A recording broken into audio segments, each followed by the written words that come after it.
Antes de irmos para o próximo relato, se você é novo por aqui, não se esqueça de se inscrever no canal e ativar o sininho para receber as próximas histórias. Sua presença é importante e seu apoio é essencial. Bem, vamos continuar.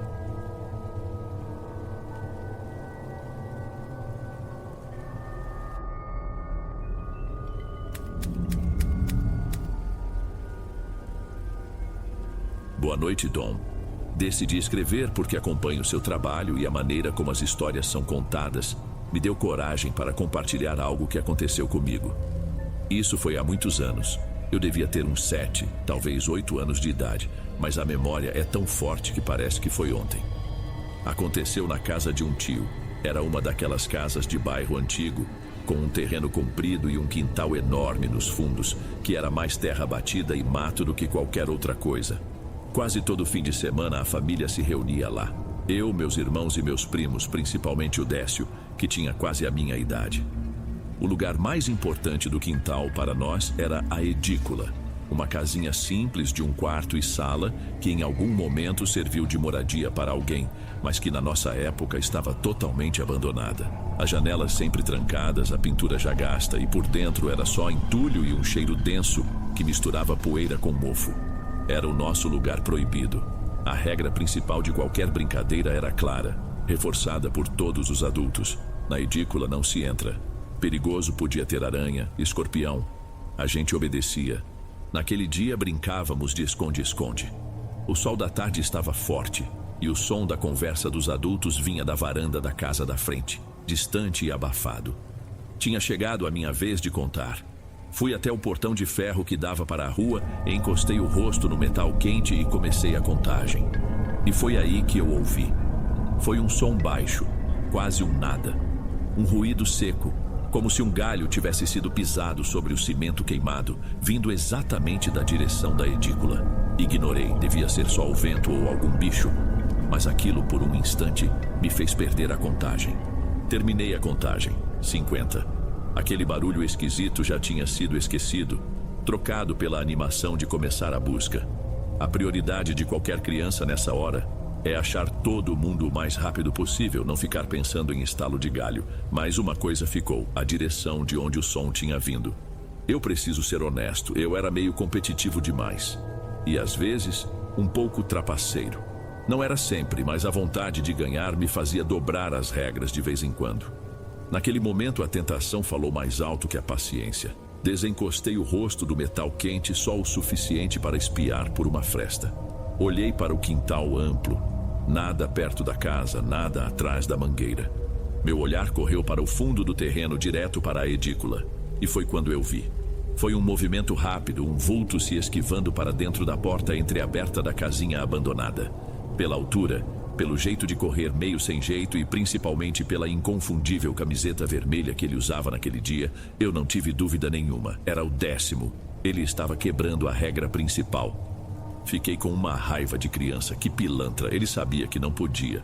Se ele ficasse lá, eu nunca ia achar e ia acabar como o último, o ovo podre da brincadeira. Na minha cabeça a conta era simples. A trapaça dele me dava permissão para entrar lá também. Era o único jeito de fazer o jogo ser justo de novo. O único jeito de pegá-lo. Fechei os olhos, respirei fundo e gritei um "lá vou eu", que saiu mais alto do que eu planejava. Acho que mais para me dar coragem do que para avisar de verdade. E então, disparei. Atravessei o quintal em linha reta, sem olhar para os lados, focado unicamente na porta escura da edícula.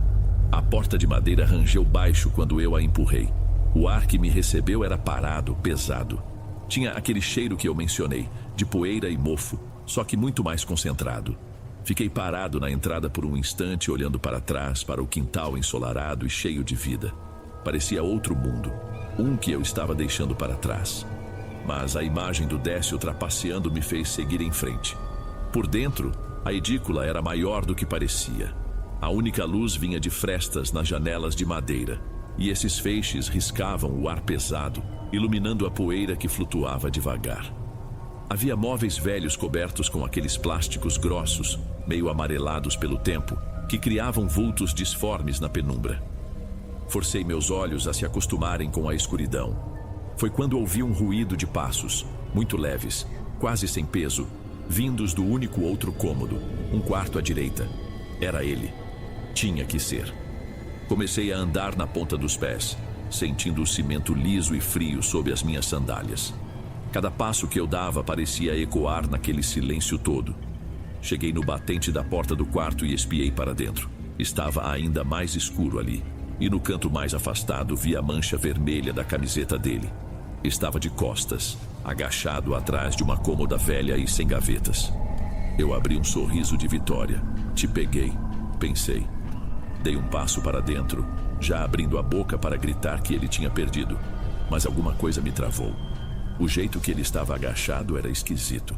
Tinha uma rigidez, uma imobilidade que não era natural. Ele não se mexia, não respirava de um jeito ofegante como quem correu. Não tentava espiar para ver se eu estava vindo. Estava perfeitamente parado. A minha alegria foi sumindo, dando lugar a um desconforto na boca do estômago, porque ele não se mexia.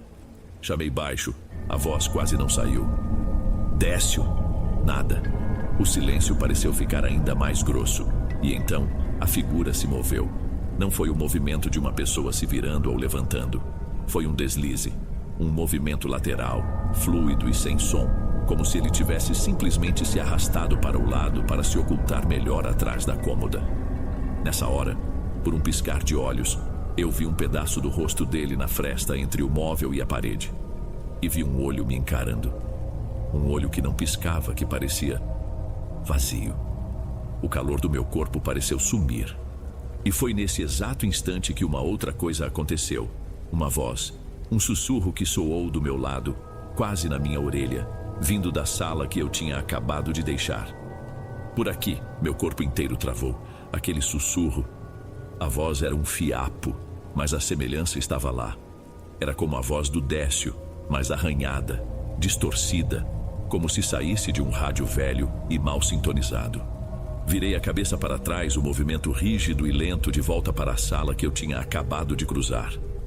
Não tinha ninguém, só os mesmos móveis cobertos, os mesmos riscos de luz na poeira flutuando. O medo, que antes era só um desconforto no estômago, virou uma coisa afiada, pontuda, bem no meio do meu peito. Minha mente de criança tentava desesperadamente encontrar uma lógica. Será que o Décio tinha saído do quarto correndo sem que eu percebesse? Mas não fazia sentido. Eu teria ouvido, teria visto.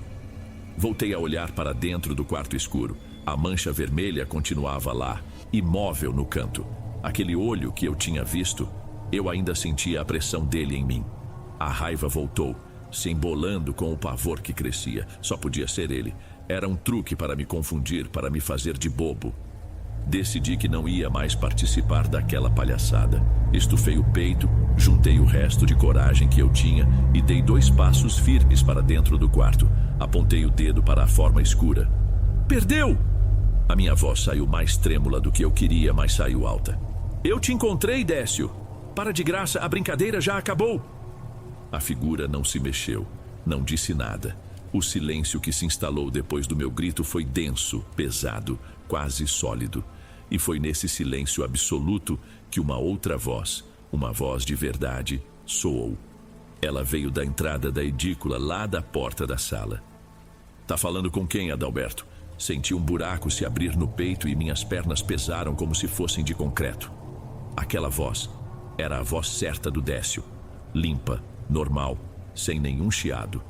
Eu me virei de uma vez, o corpo todo, tão rápido que minhas pernas quase se enroscaram.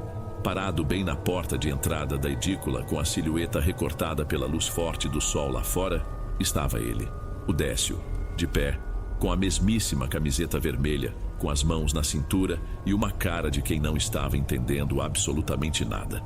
Meu cérebro deu um nó. Eu olhava para o Décio na porta e virava a cabeça num solavanco para o canto escuro do quarto. O Décio na porta, o canto escuro. O Décio na porta, o canto escuro. A figura não estava mais lá. Tinha sumido, simplesmente evaporado. Não houve passos, não houve correria, nada. O lugar onde aquele ser esteve agachado por todo esse tempo estava completamente vazio. O único som que quebrou o silêncio naquele instante não veio de nenhum lugar específico, mas pareceu ecoar dentro da minha cabeça. Foi uma risadinha, sufocada, infantil, como a de alguém que se esforça muito para não gargalhar no meio de uma peça. O Décio, o verdadeiro, deu um passo para dentro, a cara de confuso se tornando preocupada. Adalberto, você tá pálido, o que aconteceu? Eu não consegui dizer uma palavra, só apontei com o dedo trêmulo para o canto vazio e, sem pensar duas vezes, passei por ele e corri. Corri para fora daquela edícula como se minha vida dependesse disso. Tropecei ao sair, a luz do sol me cegando, agressiva depois da escuridão. Pisquei várias vezes tentando focar. Meu coração batia desgovernado. Parecia que ia sair pela boca e o ar parecia grosso demais para encher meus pulmões. O mundo lá fora, com o som das conversas dos adultos e o canto dos pássaros, soava distante, como se estivesse do outro lado de uma parede de vidro. O Décio veio correndo logo atrás de mim, a confusão estampada no rosto. Ei, espera aí, o que aconteceu lá dentro? Me fala. Mas eu não conseguia parar, não conseguia formular uma frase. Continuei correndo sem direção pelo meio do quintal. Minha agitação e o pânico evidente no meu rosto acabaram com a brincadeira na hora. Um por um, os outros começaram a sair de seus esconderijos. Meu irmão mais velho apareceu de trás da grande caixa d'água de cimento que ficava do lado totalmente oposto do terreno. Minha irmã mais nova saiu de dentro de uma moita de folhagens perto do muro da lateral. A irmã do Décio surgiu da porta da área de serviço que era anexa à casa principal. Todos eles me olhavam, primeiro com curiosidade, depois com uma preocupação crescente. O que deu nele? Perguntou meu irmão, olhando para o Décio, que só conseguiu dar de ombros, tão perdido quanto eu. Eles se aproximaram, formando um círculo ao meu redor. Eu tentava falar, mas a voz não vinha. Saía um chiado engasgado. Com a mão trêmula, eu só conseguia apontar na direção da edícula. Consegui finalmente dizer, ofegante. Tinha alguém lá dentro do quarto. Meu irmão mais velho franziu a testa, cético. Alguém como? Não tinha, não. Eu estava escondido, olhando bem na direção da porta da edícula. Ninguém mais entrou aí depois que você entrou. A frase dele me atingiu com a força de um soco. Do lugar onde ele estava, ele tinha uma visão limpa da entrada. Ele teria visto qualquer um. A última, minúscula esperança que eu alimentava de que tudo não passava de uma pegadinha de muito mau gosto morreu ali. Não era o Décio. Não era meu irmão, minha irmã, nem minha prima. Era só eu. Só eu tinha visto. O medo deixou de ser um susto compartilhado e se tornou uma coisa fria e terrivelmente pessoal.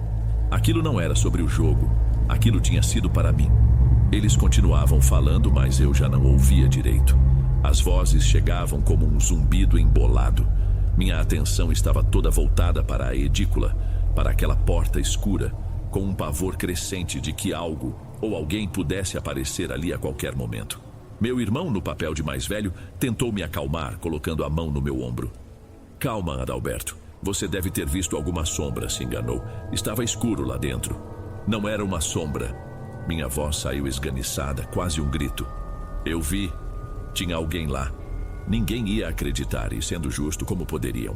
A história não tinha pé nem cabeça. A frustração de não conseguir me fazer entender, de ser o único que estava vendo aquilo tudo, era quase tão ruim quanto o próprio medo. Foi essa impotência, essa necessidade de provar, pelo menos para mim mesmo, que eu não estava maluco, que me fez olhar de novo. Meu olhar desviou da porta e subiu para a janela do quarto, ao lado. Era uma daquelas janelas de madeira antiga com a tinta descascada. Uma das vidraças estava coberta por uma camada de sujeira tão grossa que mal dava para ver através. Mas havia um ponto, um pequeno círculo onde a poeira estava mais fina, como se alguém tivesse limpado com o dedo há muito tempo. E foi nesse círculo que eu o vi. Um rosto, parado ali do outro lado do vidro, me observando. Era o rosto de uma criança da minha idade, talvez um pouco mais nova. A pele era de um tom pálido, quase acinzentado por causa da luz fraca, e o cabelo era escuro e liso, colado na testa. Mas não foi isso que fez um novo calafrio percorrer meu corpo. Foi a expressão. Ele sorria, mas não era um sorriso normal. Era um sorriso torto, que repuxava só um lado da boca, cheio de deboche. Era o sorriso de quem prega uma peça e se delicia ao ver o desespero do outro. Os olhos, os mesmos olhos vazios que eu tinha visto na penumbra do quarto, agora me fitavam abertamente, brilhando com uma diversão cruel. Ele estava gostando, estava se divertindo com o meu pânico. A risadinha que eu tinha ouvido, agora eu sabia de onde vinha. Ficamos nos encarando. Eu, paralisado no meio do quintal, e ele, o público satisfeito do meu pânico. Durou poucos segundos, mas pareceram minutos. Então, com a mesma calma com que apareceu, o rosto se afastou da janela, recuando para dentro da escuridão da edícula. Não foi um movimento de susto ou de pressa. Foi deliberado, quase como se dissesse: por hoje já me divertiu bastante. Ali eu desabei. O choro veio com força, alto, um choro de puro pavor que finalmente chamou a atenção dos adultos. Eu não queria mais brincar, não queria mais estar naquele quintal. Eu só queria ir para o mais longe possível daquela casinha nos fundos. Naquela noite, para o meu desespero, meus pais decidiram que dormiríamos todos na casa do meu tio. Eu implorei para irmos embora. Disse que estava com dor de cabeça, dor de barriga, qualquer desculpa que uma criança consegue inventar. Não adiantou. O destino me colocou num colchão no chão do quarto de hóspedes que ficava no segundo andar da casa. A janela daquele quarto tinha uma visão perfeita do quintal. Levei horas para conseguir relaxar. Cada estalo da madeira da casa, cada som de motor de carro passando longe na rua, me deixava em alerta. De olhos fechados, a imagem daquele rosto no vidro se repetia, com aquele sorriso torto. Mesmo com o calor abafado da noite, eu me cobri com o lençol fino até a cabeça, como se aquele tecido frágil fosse uma armadura. Em algum momento, o esgotamento físico e mental me venceu, mas não por muito tempo. Acordei no meio da madrugada com um silêncio que parecia mais alto que qualquer barulho. Não sei dizer o que me despertou. Talvez um pesadelo que se apagou assim que abri os olhos. Fiquei imóvel, encarando o teto escuro, ouvindo a respiração calma dos meus irmãos, que dormiam em outros colchões. E foi nesse silêncio absoluto que ouvi um som. Vinha do quintal, era um arrastar suave, contínuo. O medo me mandava ficar quieto, fingir que não ouvi. Mas a curiosidade, aquela força estúpida e irresistível, foi mais forte. Eu precisava saber. Levantei do colchão sem fazer um ruído, atravessei o quarto na ponta dos pés e me aproximei da janela. Afastei a cortina com a ponta de um dedo, só o suficiente para criar uma fresta, e olhei para baixo. A lua não estava visível, mas a luz amarelada de um poste da rua banhava o quintal numa claridade amarelada e estranha, desenhando a sombra da mangueira, da caixa d'água, e lá no fundo, a silhueta compacta e escura da edícula.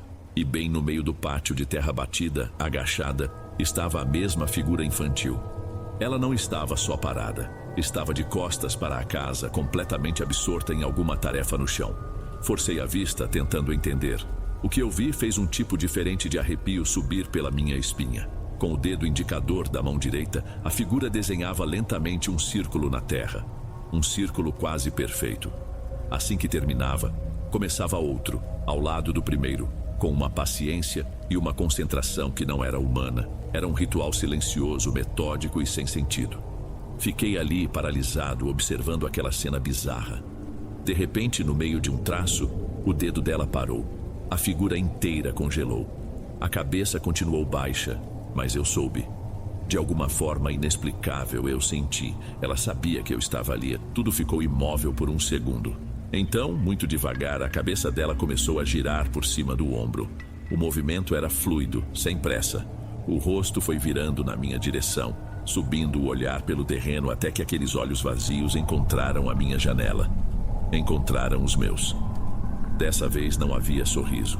O rosto estava inexpressivo, mas havia um reconhecimento claro naquele olhar. No mesmo instante em que nossos olhos se cruzaram, a figura se desfez da posição agachada e, com uma agilidade assustadora, correu para as sombras projetadas pela edícula, desaparecendo na escuridão.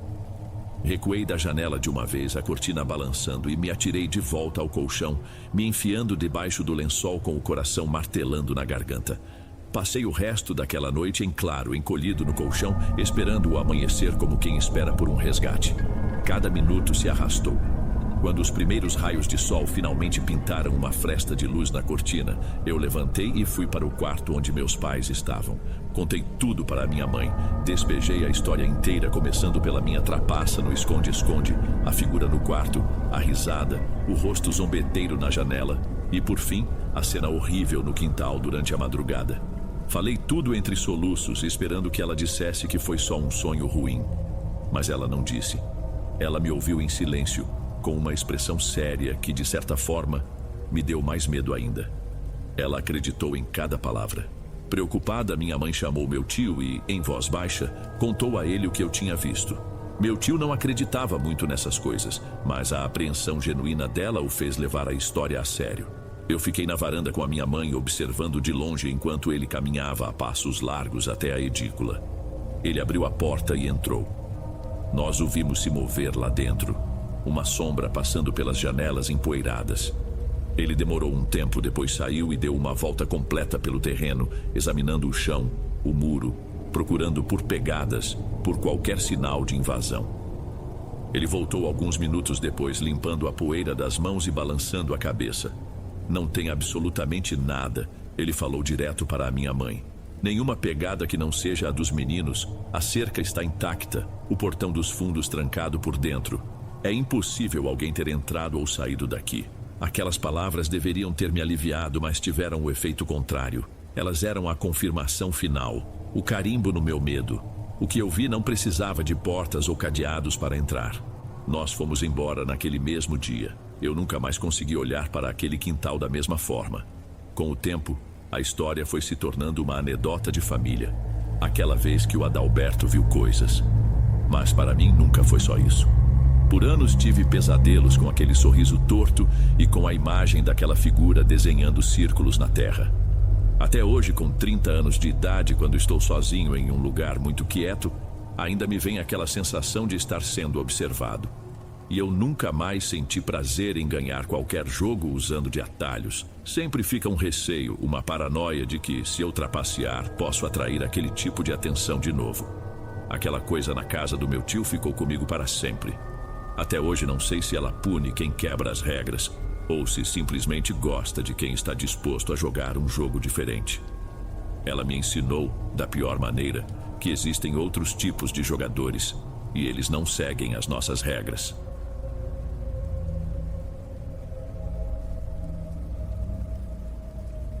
Antes de irmos para o último relato, se ainda estiver por aqui, comente o horário que está assistindo. Gosto de saber quem assiste os relatos até o final. Bem, vamos continuar.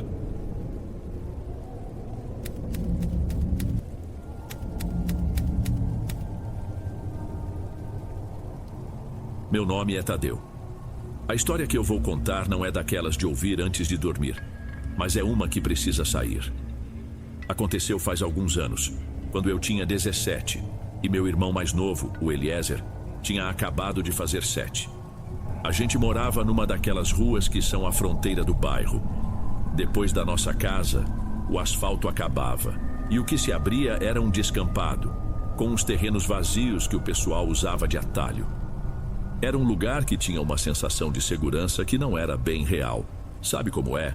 Todo mundo se conhece de vista, as crianças ainda brincavam na rua até o sol baixar de vez. E como minha mãe trabalhava fora, a tarefa de ficar de olho no Eliezer quase sempre caía para mim. Ele era um menino na dele, não dava muito trabalho. A maior preocupação era ele se empolgar no futebol improvisado com os amigos e esquecer da hora. Tudo começou sem alarde com uma picape, uma D20 velha, daquelas quadradas cor de ferrugem. Um dia, ela simplesmente apareceu estacionada na esquina, bem perto de um dos terrenos baldios. Ninguém sabia de quem era, sem placa, pneu meio murcho. Parecia que tinha sido largada ali para morrer. As vizinhas comentaram entre si. Minha mãe olhava torto para ela toda vez que chegava do trabalho, mas ninguém fez nada. É aquele pensamento que todo mundo tem: melhor não se meter. Vai que o dono é alguém problemático. E assim, a picape foi ficando, como se sempre tivesse feito parte da rua. Passou uma semana, talvez um pouco mais, a D20 continuava lá, imóvel. A essa altura, ela já tinha virado parte do cenário, a ponto de as crianças usarem a lateral dela como um dos gols na pelada do fim de tarde. Ninguém mais ligava. Era só um carro velho e esquecido. Foi então que outra coisa começou, uma coisa bem mais difícil de ignorar: o cheiro. De início era fraco, vinha com o vento. Tinha aquele cheiro conhecido de bicho morto, que todo mundo que mora perto de mato conhece, mas com um toque metálico por baixo, quase químico. A gente pensou que fosse um gambá, talvez um cachorro que se meteu onde não devia, mas o cheiro não passava. Pelo contrário, ficava mais denso a cada dia, e tinha alguma coisa errada nele. Um fundo adocicado, pesado, que grudava no nariz e parecia sujar o ar. Minha mãe reclamou um dia largando as sacolas de compra na mesa. Mas que caatinga insuportável, parece que tem alguma coisa apodrecendo debaixo do sol quente. Ela falou o que todo mundo na rua estava pensando. A culpa, claro, foi para o terreno baldio. Era mais fácil acreditar nisso. Só que no fundo, todo mundo sabia que não era do mato que vinha o pior do cheiro. A gente sentia a concentração aumentar quando passava perto da picape. Ninguém tinha coragem de ir lá olhar. Óbvio, ninguém queria descobrir o que estava apodrecendo dentro daqueles sacos de lixo pretos que ficavam na caçamba. Então a gente só continuou tentando não respirar fundo quando o vento soprava na direção errada. Mais uns 3 dias se passaram e o cheiro ficou impossível de aguentar. O cheiro era tão forte que parecia ocupar um lugar na rua. Era um fedor denso, oleoso, que o calor do dia parecia cozinhar e deixar ainda pior. A gente mantinha as janelas de casa fechadas, mas não adiantava muito. O cheiro se infiltrava, deixava um gosto amargo na garganta, impregnava nas cortinas. Foi numa terça-feira à noite. Já tinha escurecido. As luzes dos postes mal davam conta de clarear a rua. Eu estava jogado no sofá e minha mãe terminava a janta na cozinha. Pela primeira vez, o cheiro de alho fritando não vencia a podridão que vinha de fora. Foi quando ela me chamou da cozinha. Tadeu, vai lá na rua chamar o seu irmão, por favor. Já passou das 7 horas, ele sabe que não é para ficar até essa hora. Manda ele vir direto para o banho. Eu levantei sem pressa, naquela moleza de sempre. Abri a porta da sala e o bafo que entrou foi de embrulhar o estômago. Fui até o portão, botei a cabeça para fora e gritei: Eliezer, vem para dentro! Só o som dos grilos respondeu. Olhei de um lado para o outro. Nada. Nem Eliezer, nem os outros meninos. Achei estranho, porque mesmo tarde, sempre tinha um ou outro correndo por ali. Chamei de novo, dessa vez com mais força. O silêncio que veio em seguida foi pesado, diferente. Uma coisa começou a revirar dentro de mim. E não era só o cheiro. É aquele instinto, aquela vozinha que avisa que alguma coisa muito simples está muito errada. Ele não estava onde sempre estava, e o único lugar que eu ainda não tinha olhado era na direção da picape. Respirei fundo, prendi o ar e comecei a andar na direção do fim da rua, na direção da picape. O fedor ficava mais forte a cada passo, mais físico, a ponto de eu sentir meus olhos lacrimejando. Chamei o nome dele de novo, e dessa vez minha voz saiu fraca, quase um sussurro. Foi quando eu o vi. Um vulto pequeno saindo da escuridão do terreno baldio. Era o Eliezer. Meu corpo relaxou por um instante. Um alívio imenso, daqueles que deixam as pernas bambas. Ele estava bem. Mas esse alívio durou exatamente o tempo que ele levou para sair da sombra e passar sob a luz fraca do poste mais próximo. E aí o alívio virou um embrulho no estômago. Ele estava imundo, mas não era o sujo normal de uma criança que brincou na terra. A barra da bermuda dele, as meias, os tênis, tudo estava coberto por uma pasta escura e brilhante. Uma coisa nojenta, grudenta, que parecia uma mistura de lama com óleo e algo mais. Olhando bem, dava para ver uns filamentos, umas partículas avermelhadas e acinzentadas misturadas naquela gosma preta. E o cheiro vinha todo dele. O fedor que tinha tomado a rua inteira estava concentrado no meu irmão. Eu abri a boca para perguntar, para dar uma bronca, mas as palavras não saíram. Fiquei ali, parado, olhando para a sujeira e para o rosto dele. E foi o rosto dele que me deixou mais perturbado. Estava limpo, sem um pingo daquela coisa, mas a expressão era totalmente vazia. Sem medo, sem choro, sem vergonha. Nada. Ele só me olhava de volta com uma calma que não era de criança. Eliezer, que porcaria é essa em você? Consegui perguntar, a voz falhando. Onde você caiu? Ele não respondeu. Apenas piscou devagar e deu um passo na minha direção, como se fosse simplesmente passar por mim e ir para casa. Eu reagi por instinto e segurei o braço dele. Minha mão encostou numa parte daquela sujeira. Era fria e pegajosa. Senti um nojo tão forte que quase o soltei. Segurando-o com a ponta dos dedos pelo tecido limpo da camiseta, eu o puxei na direção de casa sem saber o que pensar. Minha cabeça só repetia a mesma pergunta: por que ele não estava chorando? Eu o arrastei até o nosso portão com a mão doendo de nojo por causa daquela substância fria. Meu único plano era enfiá-lo debaixo do chuveiro e tentar entender o que tinha acontecido depois. Mas quando fomos entrar, ele parou. Puxei seu braço, mas ele fincou os pés no chão. Não foi com a teimosia de uma criança que faz birra. Foi uma resistência firme, silenciosa. Eliezer, vamos logo, a mãe tá chamando. Eu falei já com a voz alterada pelo nervosismo e pelo nojo. Ele nem olhou para mim, continuou virado para a rua, olhando fixo na direção do terreno escuro. A gente precisa voltar, ele disse com aquela mesma vozinha sem vida. O jogo ainda não acabou, o moço disse pra gente não parar. Que moço? Que raio de jogo deixaria alguém naquele estado? As perguntas explodiram na minha cabeça. Uma parte de mim gritava para entrar em casa e trancar a porta. Mas a outra parte, a parte que era irmão mais velho dele, precisava saber. Eu precisava ver o que tinha acontecido, quem era aquele moço. Mas uma curiosidade meio errada e a preocupação foram mais fortes que o nojo. Eu me virei e comecei a andar com ele de volta na direção de onde vinha aquele cheiro podre.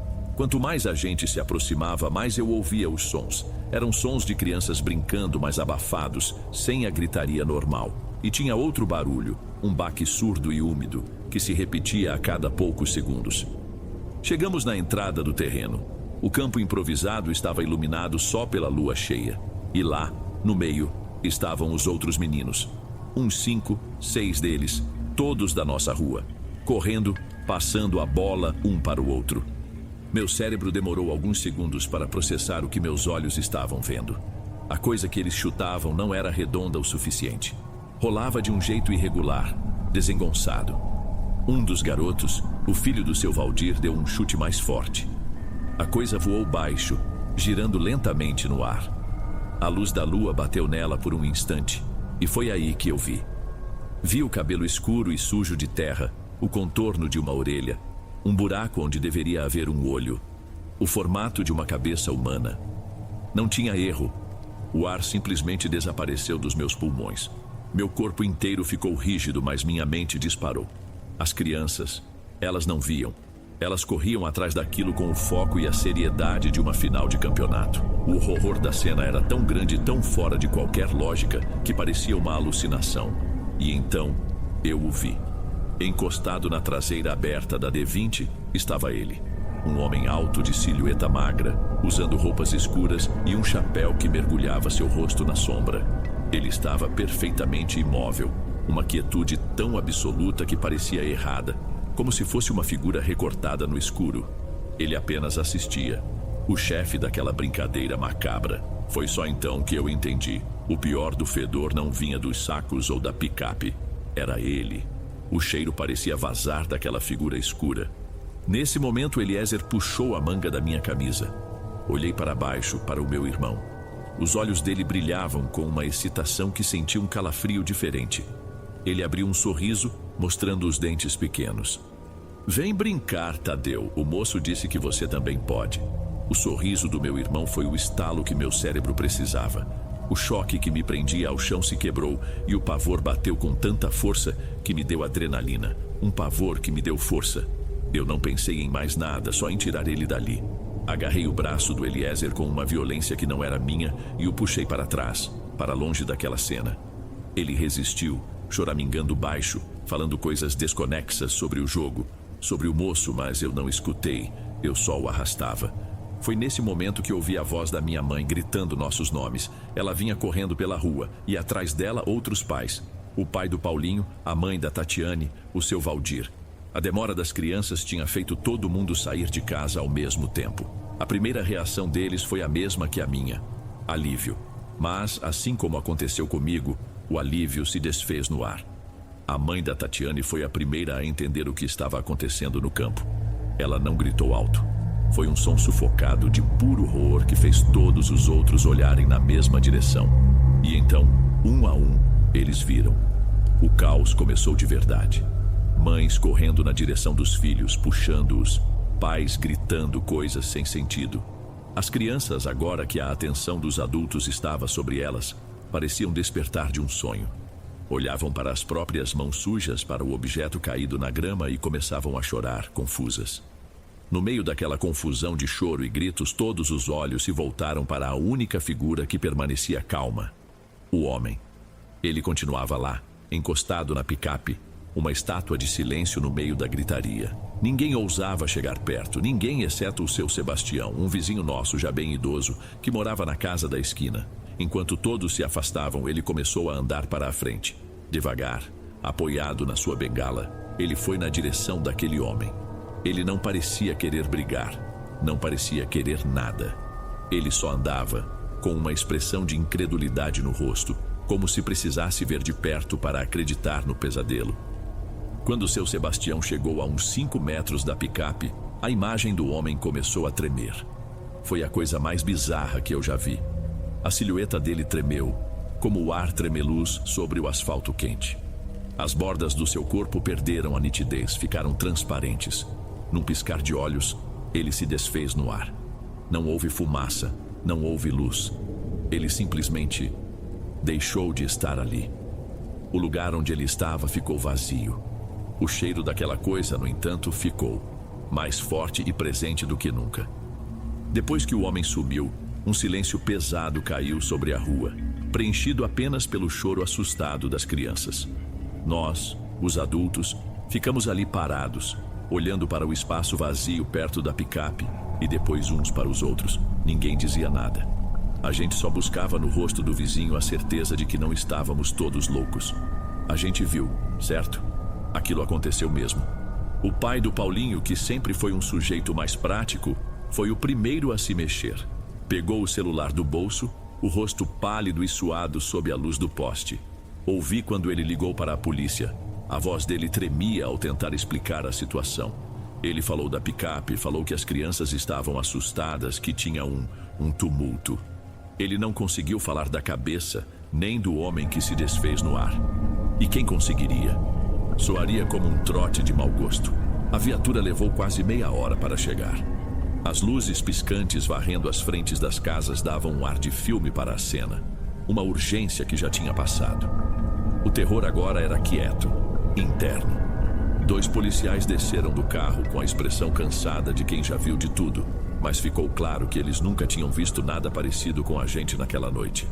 Tentar explicar o que aconteceu foi ridículo. Várias pessoas falando ao mesmo tempo, as histórias se atropelando. Minha mãe mostrava as roupas do Eliezer, seu Sebastião apontava com a bengala para o lugar vazio. A mãe da Fernanda tentava falar, mas só conseguia chorar. No fim, os policiais foram até a D20 com as lanternas. A caçamba estava completamente vazia. Não tinha saco de lixo, não tinha mancha, não tinha nada. E a cabeça também não estava mais lá. No meio da confusão, ela tinha sumido. Sem provas, sem vítima, sem agressor. Só um grupo de moradores em pânico e um cheiro horrível que ainda pairava no ar. Os policiais anotaram alguns nomes, fizeram mais algumas perguntas sem nexo e foram embora, prometendo que uma equipe passaria de manhã. Todos nós sabíamos o que aquilo significava. Nada. O caso estava encerrado para eles. Mas para nós, que estávamos ali, ele nunca mais se encerraria. No dia seguinte, bem cedo, um guincho da prefeitura apareceu e levou a D20 embora. E com ela, um pacto de silêncio parece ter sido firmado na rua. Ninguém nunca mais tocou no assunto. Era um medo compartilhado tão bizarro, tão impossível de traduzir em palavras, que todos escolheram enterrá-lo. A vida, na superfície, continuou. As crianças foram esfregadas no banho, as roupas sujas foram queimadas no fundo dos quintais. Mas a mancha de verdade, a que fica por dentro, essa não saiu. Eu sei disso porque eu vi o que ficou para trás dentro do meu irmão. O Eliezer que eu puxei pelo braço naquela noite nunca mais voltou por completo. Aquele garoto barulhento que vivia com uma bola grudada no pé desapareceu. Deixou no lugar um menino quieto, observador, com uma seriedade que não pertencia ao seu rosto de 7 anos. Ele nunca mais jogou futebol. Passava tardes inteiras no quarto, quieto, montando e desmontando um brinquedo velho com o olhar perdido. Uma vez, uns meses depois, minha mãe encontrou um caderno dele. Ela me mostrou com os olhos cheios de lágrimas. Não eram desenhos de super-heróis ou de casas com sol no canto. Eram páginas e mais páginas preenchidas com o mesmo desenho, repetido à exaustão. Um círculo mal feito, com cabelo bagunçado e uma boca aberta, escancarada. Um rosto sem olhos. Hoje, Eliezer é um adolescente. É um bom filho, tira notas boas, é educado. Mas há uma calma nele que não é tranquilidade. É um tipo de vazio. E às vezes, quando ele acha que ninguém está olhando, eu o vejo parar e encarar um ponto qualquer com um sorriso mínimo quase imperceptível nos lábios. É o mesmo sorriso que ele me deu antes de me convidar para brincar. E nessas horas, eu tenho a certeza de que aquele homem não queria só se livrar de uma prova. Ele queria plantar algo. E seja lá o que for que ele plantou naquela noite nos meus vizinhos, no meu irmão, continua lá, crescendo em silêncio.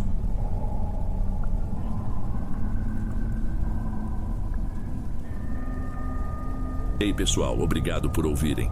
Clique no sininho de notificações para ser alertado de todas as futuras narrações.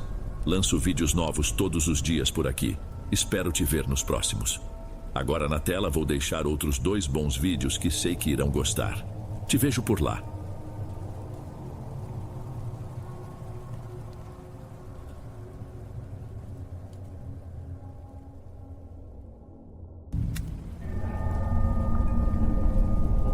Boa noite, Dom. Tenho uma história que nunca contei para quase ninguém. E de tanto ouvir seus relatos, achei que talvez você entendesse. É sobre um lugar. E sobre o meu melhor amigo. Eu cresci num bairro residencial bem comum. Um daqueles com sobrados e um conjunto habitacional no fim da rua. E entre o nosso prédio e o muro chapiscado de uma casa antiga, existia um beco. Pra gente, quando éramos crianças, aquele lugar não tinha nome. Era só o atalho. Era o caminho mais rápido para chegar na avenida principal. Tinha um chão de cimento todo rachado, com aquele mato que insiste em nascer em qualquer fresta. E de um lado a grade do nosso prédio já mostrando uns pontos de ferrugem. Eu e o Ícaro, a gente não se desgrudava naquela época. Ele sempre foi mais quieto, meio aéreo, do tipo que parecia notar coisas que os outros não viam. Mesmo assim, éramos inseparáveis, com uns 10, 11 anos. A gente passava por ali correndo, chutando latinha, fazendo o que moleque faz. O beco era estreito, escuro, tinha um cheiro de umidade e de folha seca, mas nunca foi um lugar de medo. Era só um lugar, um pedaço esquecido do bairro que só servia para cortar caminho. Tinha uma árvore enorme no jardim do prédio que esticava um galho grosso por cima dele, e a gente até tentava escalar, sem nunca conseguir. Com o tempo, fomos crescendo e o atalho foi ficando para trás. As pessoas começaram a dar a volta, talvez por ser mal iluminado à noite. Tinha uma lâmpada no poste da esquina que vivia queimada, e a prefeitura nunca vinha arrumar. O mato cresceu mais, o muro da casa vizinha ficou manchado de limo. O beco virou um daqueles espaços que todo mundo sabe que existe, mas finge que não vê. Virou só uma passagem silenciosa e abandonada, um pedaço esquecido do bairro. Foi nesse silêncio que tudo começou. Aconteceu numa terça-feira à noite, uns 2 anos depois de a gente ter praticamente parado de usar o beco. Eu devia ter uns 16 anos. Lembro que estava na sala vendo alguma coisa na televisão com a minha mãe. Era uma noite normal, com os barulhos de sempre vindo da rua, cachorro latindo longe, o som abafado da TV do vizinho. Eram umas 9 horas por aí. Foi quando a gente ouviu. Não foi um barulho escandaloso, foi um som seco. Um estalo alto que pareceu vir de muito perto. Ele ecoou por um segundo entre as paredes dos prédios e sumiu. Minha mãe, que estava na cozinha, apareceu na porta da sala com o pano de prato na mão. "O que foi isso?" Ela perguntou com aquela cara de quem já sabe a resposta, mas não quer acreditar. "Parece que foi tiro." Eu dei de ombros. Na nossa cabeça, a gente sempre busca a explicação mais normal, né? Um pneu de carro estourando, um rojão fora de hora por causa de algum jogo. Ninguém falou mais nada. A gente só se olhou por um instante e depois voltou a fazer o que estava fazendo, mas com uma atenção diferente para os sons da noite. Na manhã seguinte, o bairro acordou estranho. Tinha uma viatura da polícia parada bem na entrada do beco, com a luz piscando sem fazer barulho. A fita amarela estava esticada de um lado ao outro, fechando a passagem. Os vizinhos estavam todos na janela ou na porta cochichando. Descobriram um homem caído lá dentro, bem na parte mais estreita, justamente onde a sombra daquela árvore era mais densa. Ninguém conhecia o sujeito. Disseram que não era do bairro, não tinha documento, nada. Só o corpo e uma pistola perto da mão. A polícia fez o trabalho dela, levou o corpo, tirou a fita e foi embora. Em poucas horas era como se nada tivesse acontecido. Só que tinha. Uma mancha escura ficou no cimento por semanas. E o beco, que antes era só esquecido, agora tinha uma memória. O silêncio ali dentro era diferente. Parecia um silêncio pesado que ficava te olhando.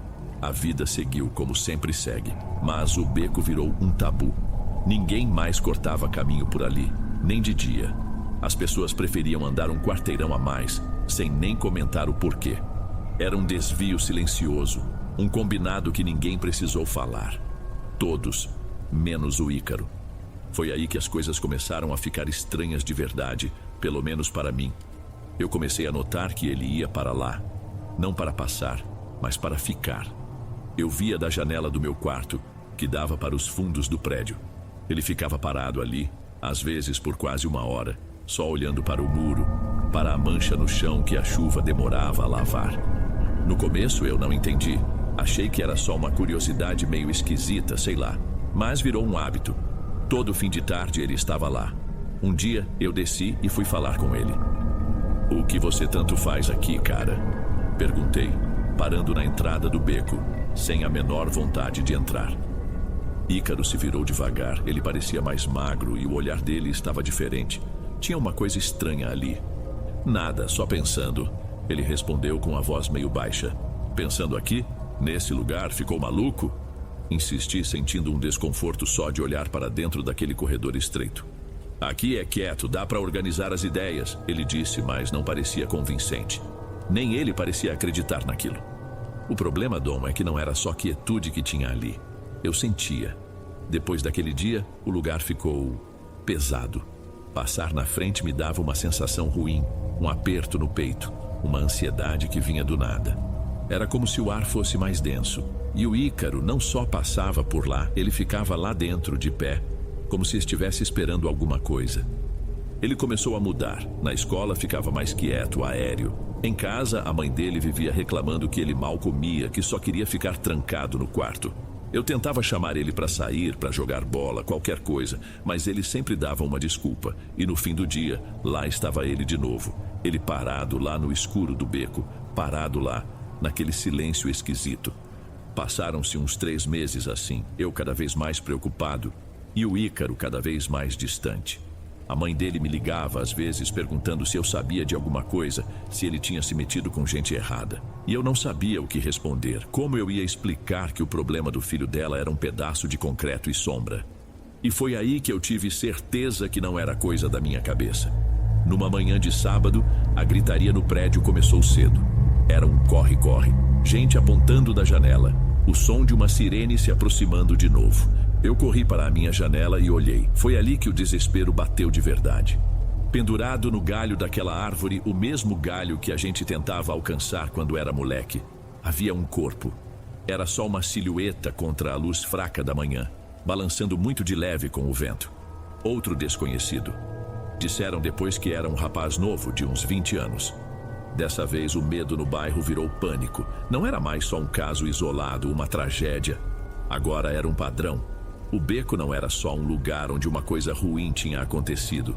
Era um lugar que fazia coisas ruins acontecerem. No dia seguinte, um domingo, um grupo de vizinhas mais velhas chamou o padre da paróquia do centro para benzer o local. Eu assisti de longe. O padre, um senhor já de idade, jogando água benta na entrada, rezando um Pai Nosso em voz alta enquanto meia dúzia de pessoas respondiam o amém com a voz trêmula. O gesto era para trazer paz, mas só serviu para confirmar o que todo mundo já sentia, que o lugar era maldito. Depois disso, o beco foi completamente isolado. Puseram até umas tábuas velhas na entrada, como se adiantasse alguma coisa. E foi aí que o Ícaro piorou de vez. Eu fui tirar satisfação com ele no mesmo dia. "E agora, você vai continuar indo para lá?" eu disse com a voz mais dura que eu consegui. Ele me olhou e pela primeira vez eu vi raiva nos olhos dele. Você não entende, Gilmar. Não é para todo mundo. Eles não vêm para cá por acaso. O lugar, ele me puxa. Puxa? Eu quase gritei. Puxa para quê, Ícaro? Para acabar pendurado numa corda? Ele só balançou a cabeça como se eu fosse uma criança que não entende o mundo dos adultos. Não é sobre isso, é outra coisa. Algo está acontecendo lá. Ele se virou e foi embora, me deixando parado no meio da rua, com a certeza de que eu não estava mais lidando com o meu amigo. Eu estava lidando com o que quer que o beco estivesse fazendo com ele. As tábuas na entrada do beco não duraram uma semana. Alguém as arrancou. Imagino que tenha sido o Ícaro. A vida dele passou a girar em torno daquele lugar. Ele faltava às aulas, mentia para a mãe, e eu sabia exatamente onde ele estava. Ele passava o tempo todo lá como se estivesse de guarda. E enquanto ele vigiava o beco, eu vigiava ele da minha janela. Foi assim que eu notei a mancha. Começou como uma marca de umidade no muro alto da casa vizinha, aquela parede lisa, sem janelas. Era pequena no início, uma sombra escura e irregular na parede que já era suja pelo tempo, mas ela não secava. Pelo contrário, parecia se espalhar muito lentamente, como se algo por trás do reboco estivesse vazando. Semana após semana, a mancha crescia e ficava mais escura, com um tom oleoso, quase preto no centro. Então veio o cheiro. Não era o tempo todo. Aparecia nos dias mais quentes e abafados. No começo, era só um odor estranho no ar, que eu achava que vinha de algum lixo ou de um bicho morto. Mas o cheiro ficava mais forte quanto mais perto se chegava da entrada do beco. Era um cheiro adocicado e doentio. O cheiro inconfundível de alguma coisa apodrecendo. E vinha da direção daquela mancha. Olhar para aquilo me dava um nojo que revirava o estômago. Aquele lugar não estava mais só assombrado ou amaldiçoado. Estava doente. Estava apodrecendo em pé. E o Ícaro apodrecia junto. Ele emagreceu a um ponto que as roupas pareciam grandes demais. A pele dele tinha um tom pálido, quase acinzentado, e as olheiras eram tão fundas que pareciam hematomas. Às vezes eu o ouvia sussurrando coisas quando achava que ninguém estava por perto. Falava sobre a companhia, sobre um sussurro que vinha da parede. Ele estava se desfazendo diante dos meus olhos. A mãe dele, coitada, achava que era alguma doença. Levou em tudo que era médico, fez exames. Mas os exames nunca davam nada. A doença dele não era do corpo. Numa tarde, o cheiro estava insuportável.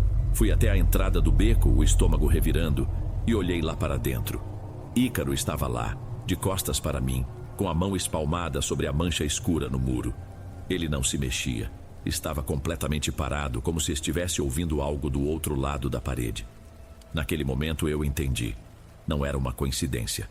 A mancha, o cheiro, a doença do Ícaro, era tudo a mesma coisa. Era uma infecção. E o beco era o foco. Eu precisava fazer alguma coisa. Não dava mais para ficar só olhando da janela enquanto meu amigo se acabava. A resposta, a causa de tudo aquilo, estava do outro lado daquele muro. Eu tinha certeza disso. Não dava para fazer sozinho. Eu não tinha uma escada daquele tamanho e precisava de alguém para ficar de olho. Pensei em quem poderia ajudar. Seu Josias, um morador do térreo, um senhor aposentado que passava o dia cuidando das plantas, vivia reclamando do cheiro. Ele era a pessoa certa. Bati na porta dele no fim da tarde e fui direto. Seu Josias, o senhor tem uma escada grande? Acho que sei de onde vem esse cheiro que está incomodando todo mundo. Ele me olhou desconfiado, mas a curiosidade venceu. Tenho uma de alumínio lá nos fundos, mas para quê, meu filho? Acho que tem algum bicho grande morto no terreno do lado. Queria olhar por cima do muro. Foi a melhor desculpa que arrumei. Ele concordou, resmungando sobre o descaso com o bairro. Esperamos o sol baixar mais um pouco quando o movimento na rua diminuía. Levar aquela escada de metal até a entrada do beco foi um dos momentos mais tensos da minha vida. Cada passo parecia fazer um barulho enorme. O cheiro ali era quase sólido. Entrava pelo nariz e revirava o estômago. Apoiamos a escada no muro um pouco afastada da mancha. Eu seguro firme aqui, vê se não faz besteira aí em cima, seu Josias disse. A voz dele saiu baixa. Eu comecei a subir. Cada degrau me deixava mais perto daquele fedor. Meu coração batia de um jeito descontrolado, não só pelo medo, mas pela certeza de que eu estava prestes a encontrar algo terrível. Respirei fundo e no último degrau, apoiei as mãos no topo do muro e olhei para o outro lado. O terreno estava abandonado, cheio de mato alto e entulho, caixas d'água velhas, pedaços de madeira podre. E espremido entre o muro e uma pilha de pneus velhos, estava ele. Ou o que sobrou dele. Não era um animal, era um homem. O corpo estava num estado de decomposição que eu nem consigo descrever direito. Estava ali há meses. A pele, as roupas, tudo estava fundido com a sujeira do lugar. E a parte de baixo do corpo estava pressionada contra a parede. Um líquido escuro e oleoso escorria dele, se infiltrando nas rachaduras do muro. Era a mancha. A podridão dele estava vazando para o nosso lado. A náusea subiu com uma força que me fez engasgar. Minhas mãos escorregaram. Quase caí. Desci os degraus de 2 em 2, tremendo tanto que mal conseguia ficar em pé quando cheguei ao chão. "E então, o que tem lá?" seu Josias perguntou. Eu não conseguia falar. Apenas apontei para o muro, com o rosto pálido, e balancei a cabeça negativamente. Ele entendeu na hora. Foi ele quem ligou para a polícia. Aquele corpo não era só uma terceira tragédia, era a origem de tudo de ruim que estava acontecendo. Dessa vez não veio só a polícia, vieram os bombeiros também. O trabalho para tirar o corpo de lá foi demorado e complicado. Isolaram a rua inteira. Ninguém podia chegar perto, mas todo mundo assistia das janelas. Era uma cena horrível, mas a gente sentia também um alívio esquisito no ar. A gente finalmente tinha uma resposta para o cheiro, para a mancha, para a sensação ruim. O monstro tinha um rosto, mesmo que fosse um rosto em decomposição. Nos dias seguintes, uma equipe da prefeitura veio e lavou o beco com mangueiras de alta pressão. Jogaram cal no muro que ficou branco, limpo, quase brilhando de um jeito estranho. O cheiro sumiu. A mancha desapareceu. O silêncio do beco voltou a ser apenas silêncio, vazio.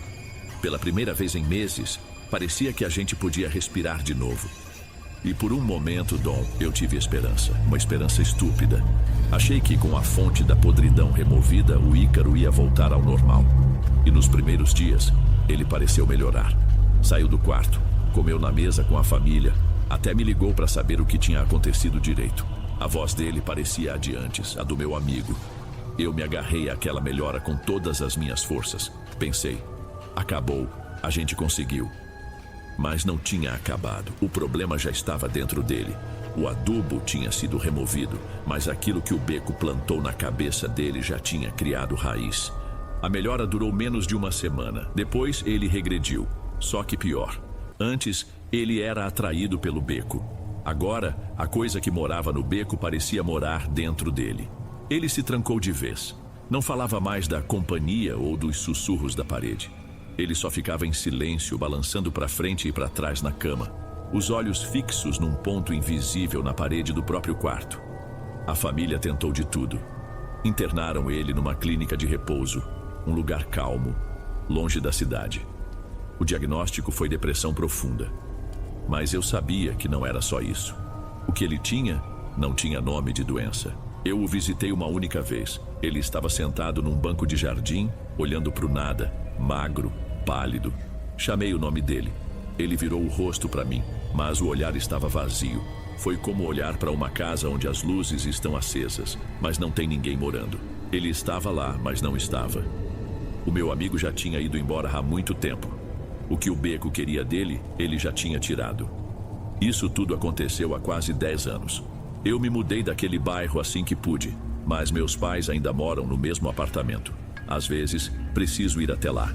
E sempre que eu vou, eu evito olhar para a entrada do beco. Hoje tem um portão de ferro alto e enferrujado fechado com um cadeado grosso.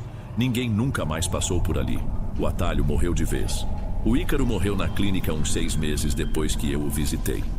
O laudo oficial, pelo que a mãe dele me contou, foi falência múltipla dos órgãos. O corpo dele simplesmente parou de funcionar. Mas eu sei o que aconteceu. Ele já estava vazio. O corpo só levou um tempo para perceber que a alma já tinha ido embora. Por muito tempo eu me culpei. Pensei que devia ter feito mais, ter gritado, ter arrastado ele para fora de lá à força no primeiro dia. Mas o que eu ia dizer? Como se luta contra uma coisa que nem tem nome? Hoje eu entendo que a culpa não foi minha, mas o peso de ter assistido a tudo sem poder fazer nada, isso não vai embora. É uma cicatriz. E cicatrizes coçam de vez em quando. A última vez que fui visitar meus pais foi há umas 2 semanas. Saí de lá, já era noite. Estava parado no ponto de ônibus do outro lado da rua, esperando. A lâmpada do poste da esquina, a mesma de 10 anos atrás, continua com aquele defeito piscando de vez em quando. E foi numa dessas piscadas que eu o vi. Por um instante a luz se apagou e voltou. E nesse piscar de luz, eu vi uma silhueta parada em frente ao portão do beco. Magra, meio curvada, com as mãos nos bolsos. Exatamente como ele ficava. A luz piscou de novo e não havia mais ninguém lá. Foi meu cérebro me pregando uma peça. A saudade, o trauma, talvez. Eu quero acreditar que sim. Mas, Dom, a sensação que eu tive foi outra. Não foi uma lembrança.